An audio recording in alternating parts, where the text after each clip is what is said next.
ఎందుకంటే మద్యం సమస్య రాజకీయ సామాజిక సమస్య. మన రాష్ట్రంలో పూర్తిగా రాజకీయ సమస్య. ఇక్కడ వ్యక్తిగత సమస్యలతో ముడిపెట్టి వాడు ఆహారపు అలవాట్లు మాంసాహార శాకాహార బట్టి మనం నిర్ణయించలేము నైతికత. మద్యం సేవిస్తారా సేవించడా అనేది నైతికతకి ప్రధానమైన కొలబద్ద కాదు. ఈ కొలబద్దలు కావు. రాజకీయంగా ఏం చెప్తున్నారు అనేది ప్రధానం.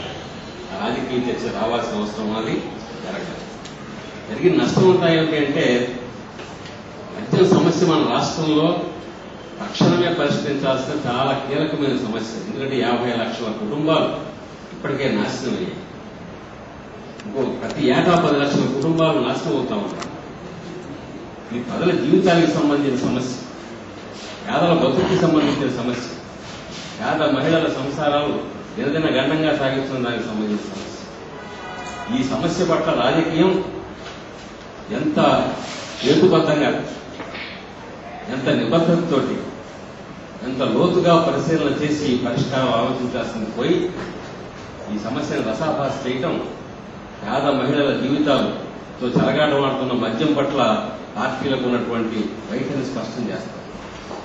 దీన్ని తప్పనిసరిగా ఇది మహిళల ఉద్యమాన్ని కించపరిచేటువంటి చర్య తప్ప పెంచే చర్య మాత్రం కాదని మేము భావిస్తాం.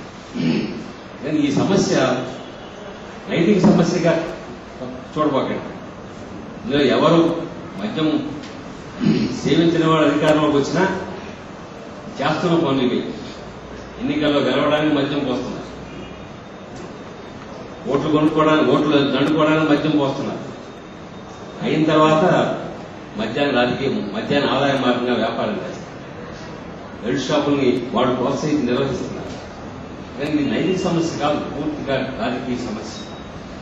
రాజకీయ సమస్యకి పూర్తిగా రాజకీయ పరిష్కారాన్ని మనం ఆలోచించాల్సిన అవసరం ఉంది.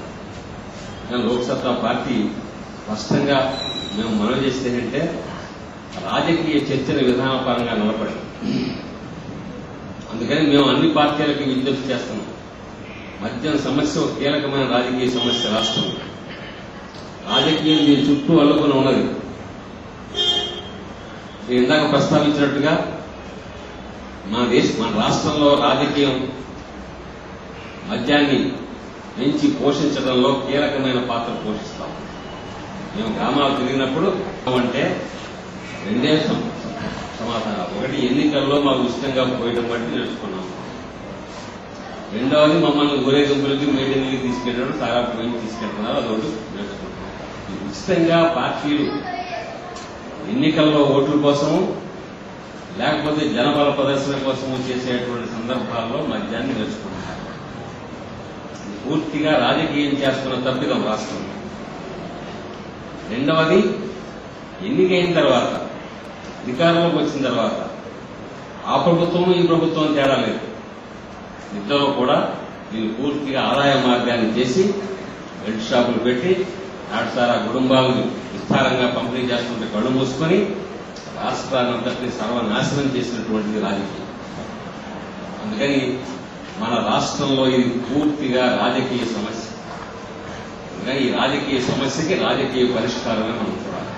దానికోసం మనం కృషి చేయాలి. లోక్సత్తా పార్టీ ముందుగా మేము మనవి చేస్తున్నాం. పార్టీ మేము మనవి చేసేవాళ్ళం కనుక మేము ముందు చెప్పాలి. అందుకని మా పార్టీ తరఫున విధాన ప్రకటన మేము విడుదల చేశాము. మీ దగ్గర ఇచ్చిన కాగితంలో లోక్సత్తా పార్టీ తన విధానాన్ని ప్రకటించింది మద్యం మీద. మేమందరికీ అడుగుతున్నాం, మీ విధాన ప్రకటన ఏదో తేల్చండి. మా విధాన ప్రకటనలో ఉన్న అంశాలు ప్రధానంగా ఒకటి, మేము కఠినమైన మద్య నియంత్రణకి పూర్తిగా కట్టుబడి ఉన్నాం. ఈవేళ మనం ఎక్కడ మీరు వైన్ షాప్కి వెళ్ళండి, వాటి మీద విచ్చలవిడిగా తాగుతున్నటువంటి దీన్ని పూర్తిగా నిషేధించాలి. బహిరంగ మద్యపానాన్ని నిషేధించాలి. దీనికి మా పార్టీ కట్టుబడి.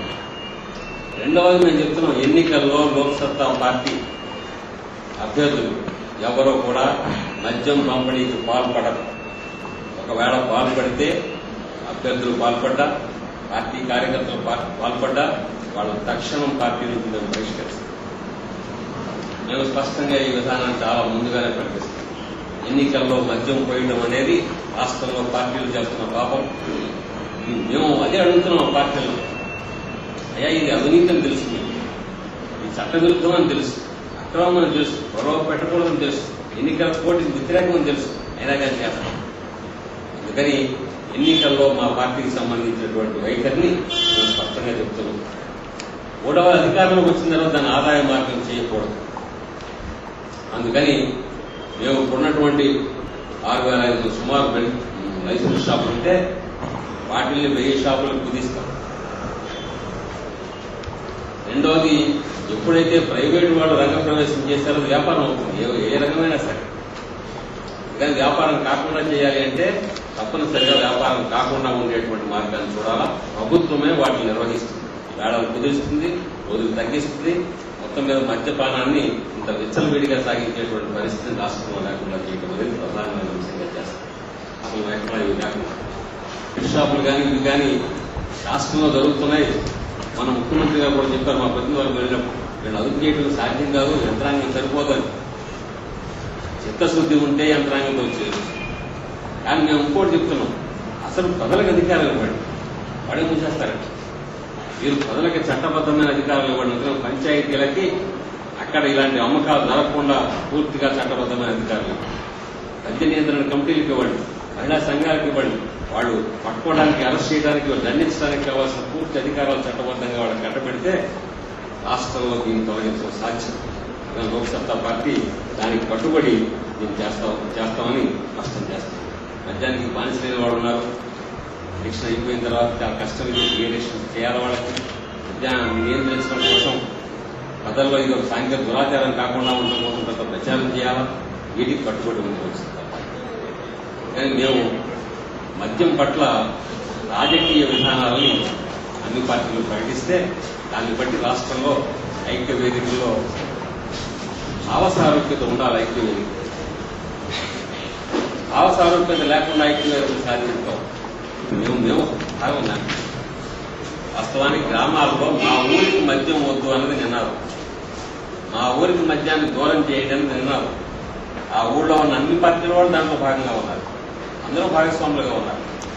అలాంటి ఐక్య ఉద్యమాన్ని గ్రామ స్థాయిలో కొనసాగించడానికి లోక్సత్తా పార్టీ కృషి చేస్తుంది.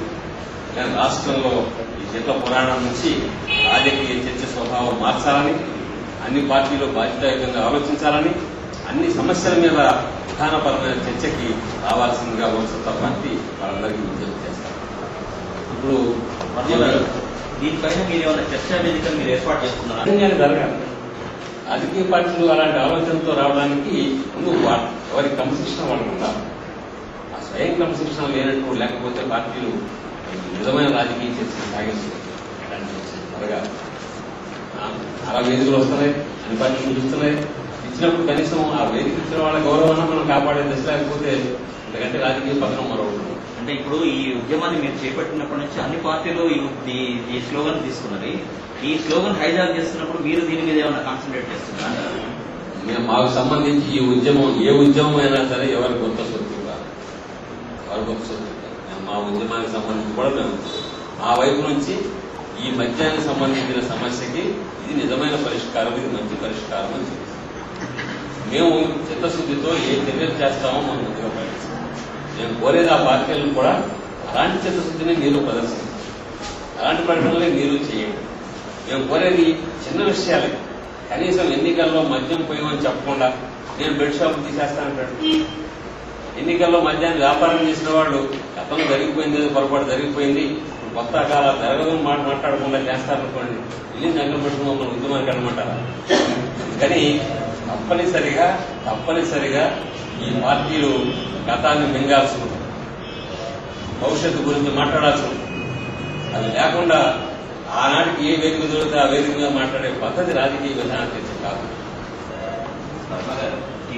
ఎన్నికల్లోనైనా మేము మద్యం పోయాము, సారా పోయాము, ప్రజలు దాన్ని ఆధారంగా తీసుకుని మేము ఓట్లు దండుకోము అనే మాట మాట్లాడండి. లేకపోతే మీరు మద్య నియంత్రణ గురించి మాట్లాడటం అనేది అంతకంటే అవకాశం మరొకటి ఉండదు.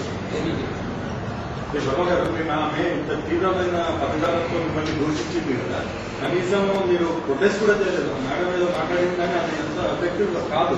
ఇప్పుడు ఇక్కడికి వచ్చి మీరు ఇంత మాట్లాడుతున్నారు.